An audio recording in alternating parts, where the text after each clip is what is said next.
السلام علیکم ورحمۃ اللہ وبرکاتہ۔ آج ہم سورہ المومنون کے 7ویں پارٹ میں آیت نمبر 86 سے درس قرآن میں شروع اللہ کے نام سے جو بڑا مہربان نہایت رحم کرنے والا ہے۔ آپ صلی اللہ علیہ وسلم سوال کرو کہ ساتوں آسمان اور عرش عظیم یعنی تخت سلطنت ان سب کا مالک کون ہے؟ پھر اس کے پہلے بھی آیتوں میں آگے کہ آپ سے اللہ نے کہنے لگایا کہ زمین کا مالک کون ہے، پھر زمین کے اندر جو چلے جاتے ہیں اس کا مالک کون ہے۔ گویا کہ یہ جو سسٹم کون چلا رہا ہے، یہ جو سسٹم دکھائی دیتا ہے یہ کون چلا رہا ہے، یہ سارے سوالات اس کے پہلے کے درس میں آئے۔ ان سے جو انکاری ان سے سوال کرو، کیا یہ آپ آٹومیٹک ہو رہے ہیں؟ وہی تو ہے جو نظام اصلی چلا رہا ہے اور وہی خدا ہے۔ اس طرف سوال کر کے اس طرف وہ چیز، وہ کافروں کی وہ چیز کو اجاگر کیا اللہ نے۔ پھر یہاں پر وہی چیز کنٹینیو، آپ سے سوال کرو کہ ساتوں آسمان اور عرش عظیم یعنی تخت سلطنت ان سب کا مالک کون ہے؟ یہ جو پہلا آسمان ہے جو دکھائی دیتا ہے، اور جو زمین ہے جس پہ تم رہتے ہو بستے ہو، اس کا مالک کون ہے؟ اس کے بعد میں اور 6 آسمان بھی ہے اور 6 زمین بھی ہے، اس کا مالک کون ہے؟ یہ سوال کرو۔ جواب میں یہی کہیں گے کہ اللہ ہی ان سب کا مالک ہے۔ پھر ساری چیزیں جو پہلے ڈیٹیل اللہ نے بتایا، اور یہ آسمان زمین، تو وہ کیا کہیں گے؟ جواب میں یہی کہیں گے ان سب کا مالک اللہ ہے۔ کیوں کہ یہ تو کہہ نہیں سکتے کہ یہ آسمان کا مالک ہے، یہ زمین کا مالک، یہ فلاں جو جس کا نام لے کے یا جس پر عقیدہ بنا کے وہ شرک کرتے ہیں کہ وہ مالک ہے۔ اگر وہ مالک ہے تو پھر یہ آسمان پر چڑھ کے بتا دے، آسمان سے بارش ابھی کر کے بتا دے، پھر یہ جو سسٹم چل رہا ہے اللہ کا اس کو چینج کر کے بتا دے، اس میں رد و بدل کر کے بتا دے۔ یہ پرابلم کریٹ ہو جائے گا نا۔ مالک ہے تو پھر مالک اپنا حق ادا کرے، اپنی مالکیت بتائے۔ جواب میں یہی کہیں گے کہ اللہ ان سب کا مالک ہے۔ آپ صلی اللہ علیہ وسلم ان سے فرما دو کہ پھر تم اللہ سے ڈرتے کیوں نہیں؟ پھر کیا کہیں گے جواب میں وہ کہ اللہ ہی مالک ہے اس کا؟ تو پھر کیا کہو؟ ان سے فرما دو کہ پھر تم اللہ سے کیوں نہیں ڈرتے؟ کیا وجہ ہے کہ تم اللہ سے ڈرنے کو تیار نہیں؟ اللہ سے ڈر کے کوئی بھی کام انجام دینے کو تیار نہیں، من مانی زندگی، من چاہی زندگی کیوں تم بسر کر رہے ہو؟ رب چاہی زندگی کیوں نہیں بسر کرتے؟ پھر آیت نمبر 88 آپ سے کہہ دو کہ ہر چیز کی بادشاہت، ملکیت، اس پر کامل اختیار کس کے ہاتھ میں ہے؟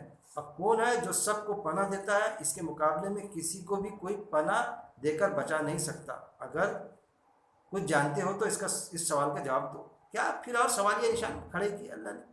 آپ سے کہہ دو ہر چیز کی بادشاہت، ملکیت اور اس پر کامل اختیار کس کا؟ جو بھی چیز ہے، جو بھی مخلوق ہے، کامل اختیار، ٹوٹل کنٹرول کس کا ہے؟ کہ بنایا چھوڑ دیا اللہ نے؟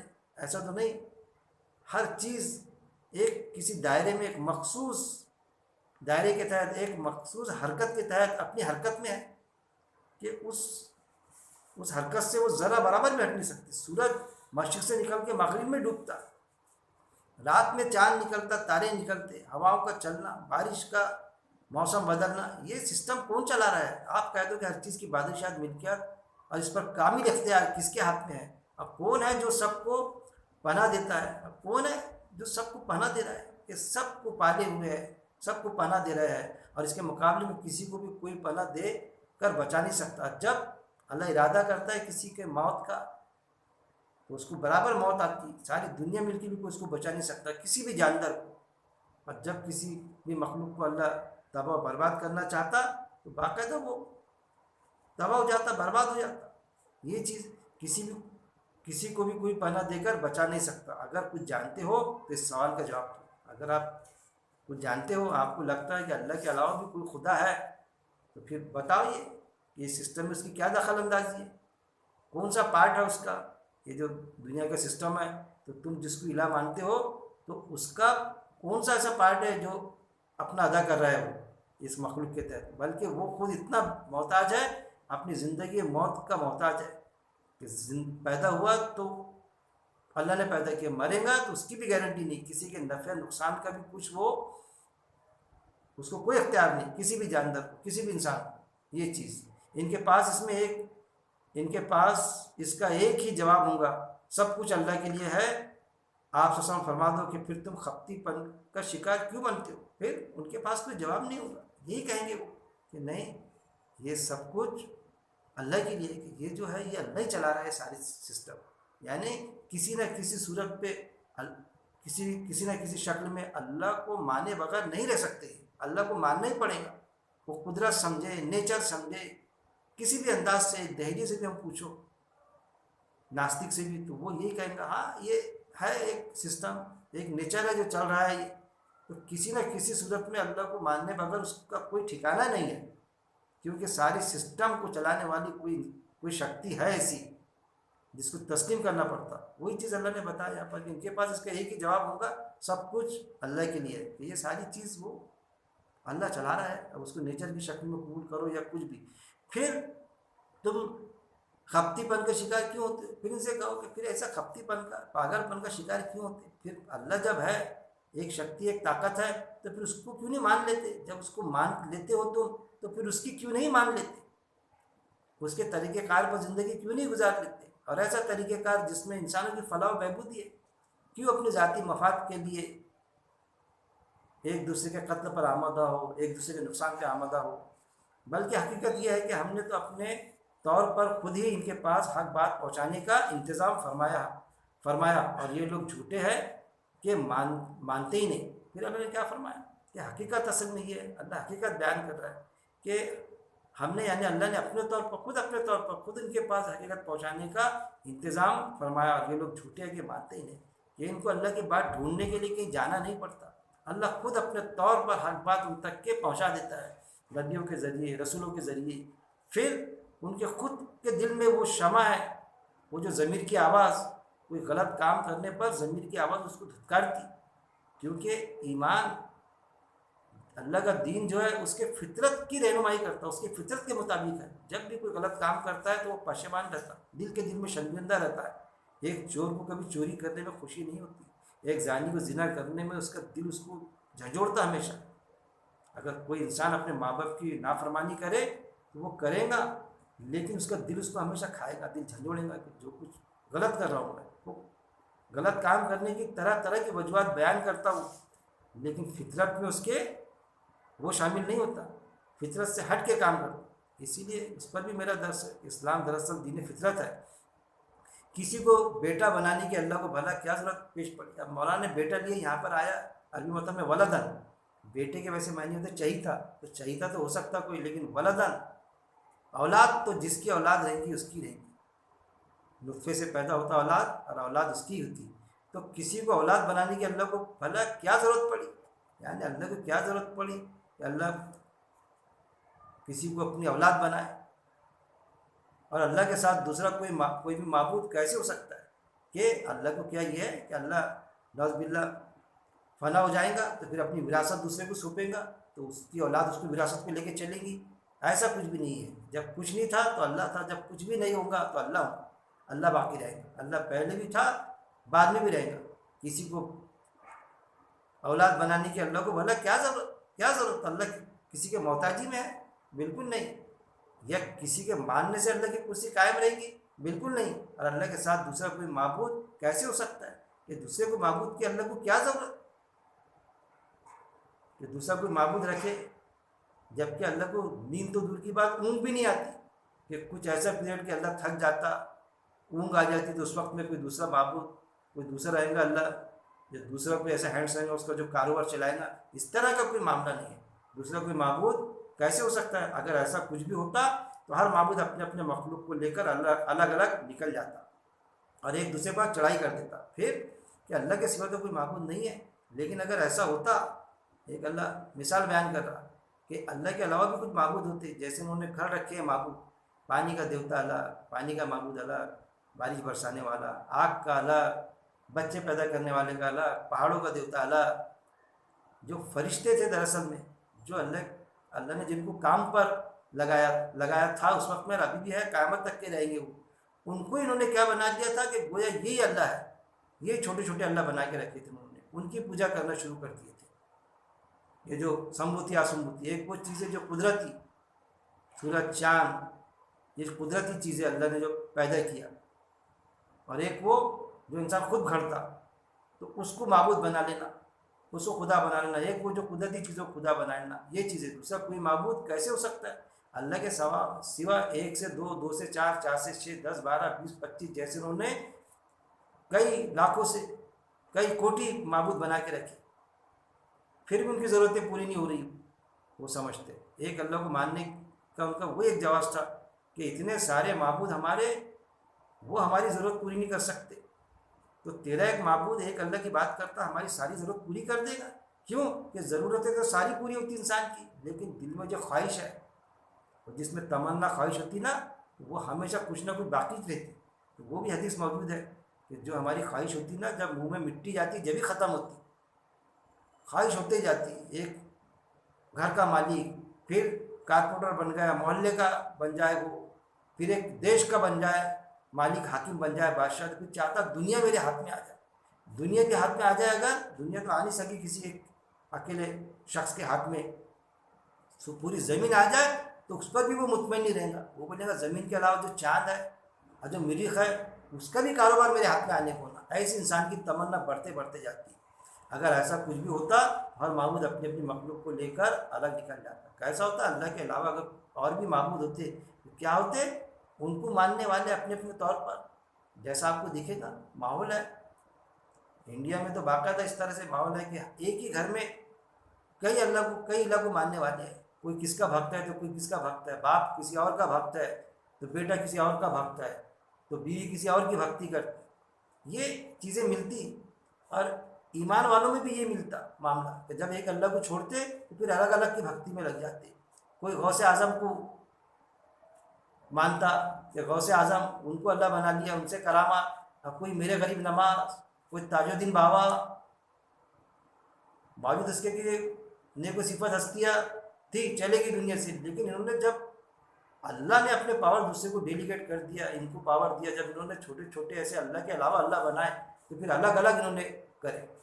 ہر کوئی پھر کچھ معاملہ رہا، کسی کا ارے ایسا کرا، آپ دیکھو وہاں جاؤ، آپ وہ کوڑی پیر وہ بابا کی طرف جاؤ، دیکھو کیسا فائدہ ہوتا آپ کو۔ میں گئی تھی نا وہاں، میرے غریب نواز کے، نہیں آپ وہاں جا کے دیکھو، کیونکہ اس کا عقیدہ وہاں بیٹھا رہتا نا، اس کا عقیدہ وہاں، کسی نے اس کو اللہ بنایا، کسی نے اس کو اللہ بنایا، ایسے چلتے پھرتے خدا۔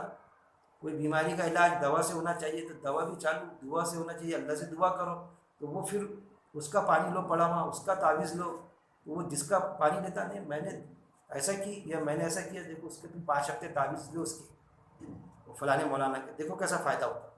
وہ اس کو ہوتا تو وہ ادھر لے جاتا، وہ ادھر لے جاتا، سب اپنے اپنے خداؤں کی طرف راغب کرتے، کھینچتے آتے کہ دیکھو وہاں جاؤ فائدہ ہوگا۔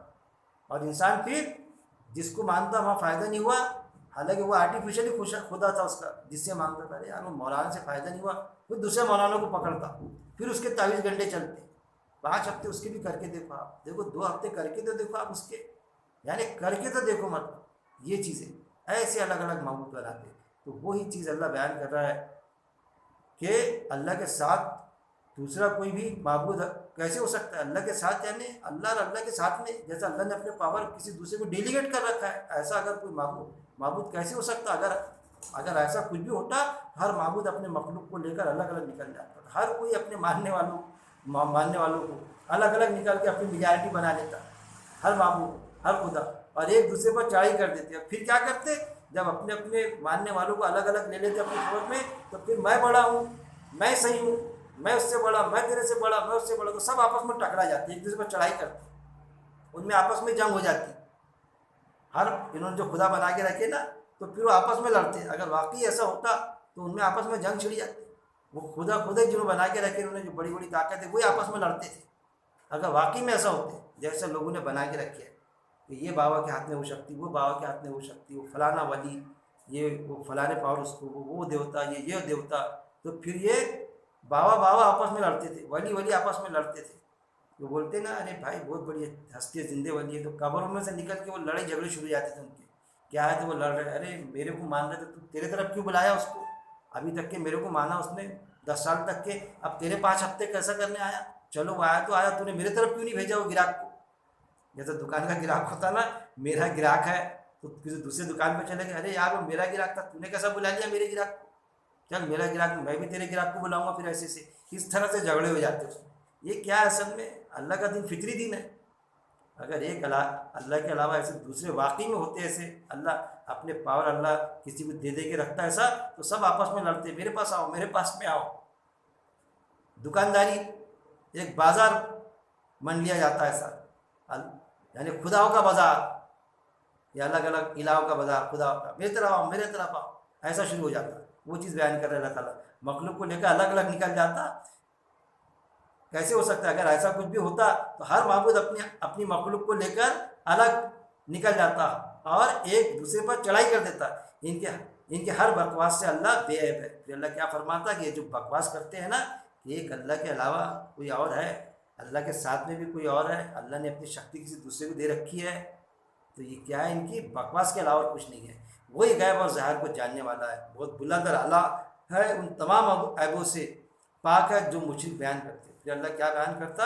وہی غیب، یعنی اللہ غیب اور ظاہر کے جاننے والا ہے۔ غیب اور ظاہر کے جاننے والا کون ہے؟ اللہ۔ ہم کو تو صرف ظاہر کا معلوم ہوتا ہے، غیب کا معلوم نہیں ہوتا۔ اللہ کو غیب کا بھی معلوم ہوتا، ایسا شکتی شالی، ایسا طاقتور، جو تمہارے دلوں میں ہے وہ بھی جانتا اللہ تعالیٰ، جو ظاہر کر دے وہ بھی جانتا۔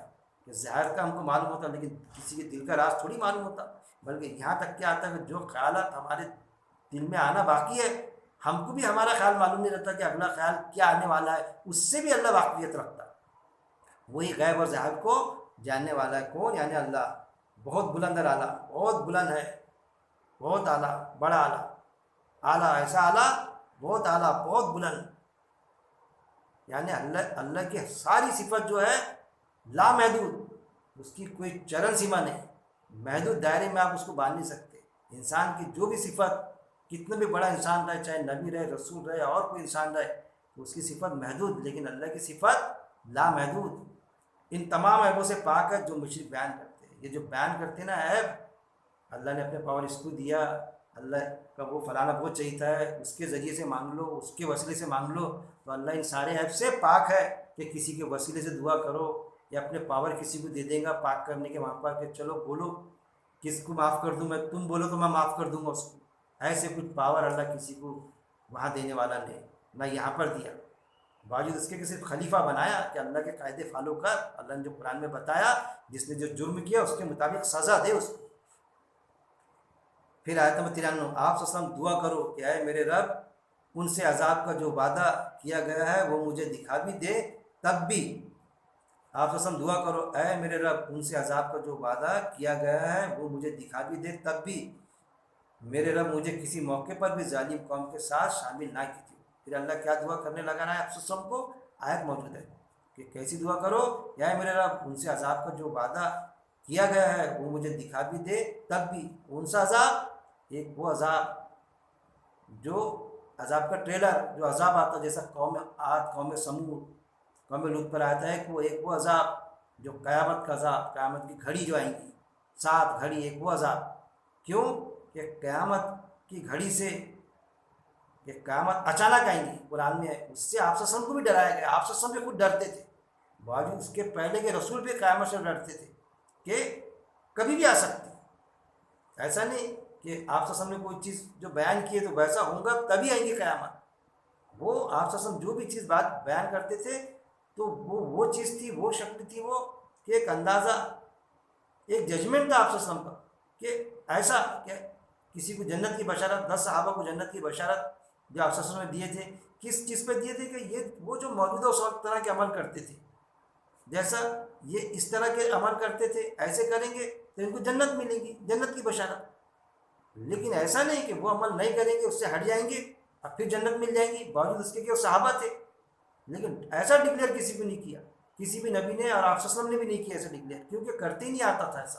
کیوں کہ قرآن میں آیت موجود ہے کہ تمہیں موت آئے اس وقت میں کہ تم مومن ہو، کہ موت تک کے خطرہ ہے کہ کہیں ہمارا ایمان شیطان سلف نہ کر دے، شیطان بہکا نہ دے۔ نبی بھی ڈرتے تھے، کیوں کہ ایک حمزات چپکا ہوا رہتا، حدیث میں باقاعدہ آتا، ہر کسی کے ساتھ میں ایک حمزات، جو شیطانی شکل کا جو حمزات ہوتا نا، جیسا لوگ بتاتے ہیں نا چیتن من اچیتن من، ایک حمزات چپکا ہوا رہتا، بہکاتا برابر ہمارے کو۔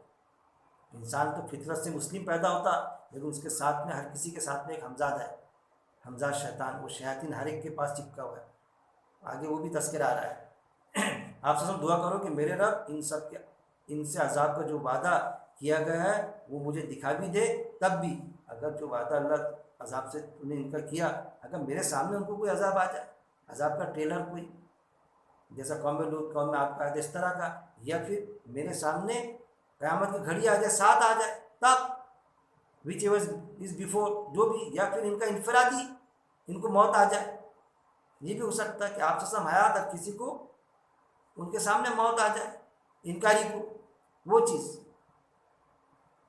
یہ ضروری نہیں ہے کہ جو انکاری کرتے اس کے بعد میں ان کو آپ کے سامنے موت آئیں گی، یہ ہو سکتا ہے ان کے پہلے آپ کو دنیا سے چلے جائیں۔ اور یہ ہوا جب آپ دنیا سے گئے تو کہ سارے کے سارے ٹوٹل انسانیت کا مسلمان ہو گئی تھی، ایمان ڈالی تھی، اس وقت میں کافر بھی تھے، منافق بھی باقاعدہ موجود ہی تھے، اور آپ اس دنیا سے چلے گئے، لیکن نبی والا کام کے صحابہ رضی اللہ اجمعین نے جاری رکھا، شروع رکھا، وہ چیز کیا وہ مجھ کو دکھا بھی دے، تب بھی آپ دعا کرو کہ اے میرے رب ان سے عذاب کا جو وعدہ کیا گیا ہے وہ مجھے دکھا بھی دے، تب بھی میرے رب مجھے کسی موقع پر بھی ظالم قوم کے ساتھ شامل نہ کرنا، کہ وہ عذاب ان پر جو آئے تو اللہ مجھے ان کے ساتھ میں شامل مت کرنا۔ یعنی دیکھیے ایک نبی ہو کے آپ جن سے اللہ راضی، وہ کتنا چوکنا رہتے تھے کہ اللہ ان کے ساتھ میں میرے کو شامل مت کرنا، کیونکہ قرآن میں آیتیں موجود ہے باقاعدہ کہ اگر تم نے کسی ایک آیت پر بھی، یہ ہماری ایک آیت میں بھی اگر کچھ پھیر بدل کیا تو ہم تمہارا دہنا ہاتھ پکڑ لیں گے اور تمہاری رگے گردن کاٹ دیں گے۔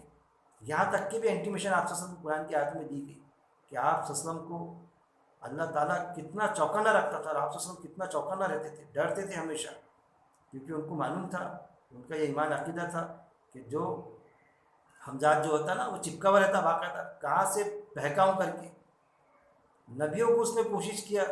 وہ الگ بات ہے کہ اللہ تعالیٰ نبیوں کو بہکنے نہیں دیتا، نبیوں سے جس نبی سے جو بھی رنجش فوراً اللہ درست کر دیتا، کریکشن کر دیتا، وہ ایک اللہ کی دین رہتی نبیوں کے ساتھ میں، کیونکہ آیتیں نازل ہوتی ہوئی رہتی، وہ جو پروسیس جاری رہتا کہ وہی نازل ہوتے رہتی ان کو، جیسا یونس اسلام سے غلطی ہوئی فوراً مچھلی کے پیٹ میں اللہ نے کیا ان کو، وہ ہوا، انہوں نے دعا کی، اللہ نے ان کو معاف کر دیا۔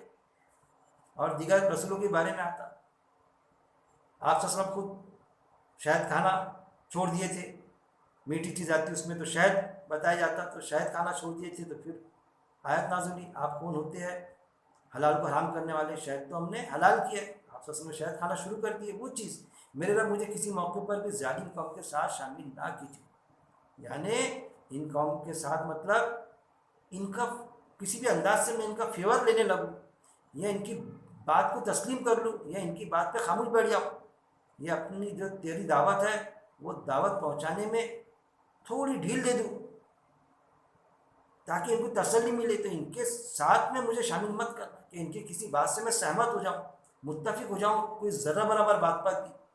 اس طرح سے آپ کو اللہ نے دعا کرایا، یہ دعا جو آیت ہے آپ کو اللہ نے دی پیش کی کہ ایسی دعا کرو، اس طرح سے دعا کی آپ نے، میرے رب مجھے کسی موقع پر بھی، کسی بھی موقع پر، کسی بھی لمحے ظالم قوم کے ساتھ شامل نہ کیجیے۔ یہ قوم جو لوگوں پر بھی ظلم کر رہی ہے، اپنے آپ کے اوپر بھی ظلم کر رہی ہے، تو ان کے جھانسے میں کبھی میں آنے نہ پاؤں، ایسی پناہ مانگنے کی دعا آپ سے اللہ نے کرایا۔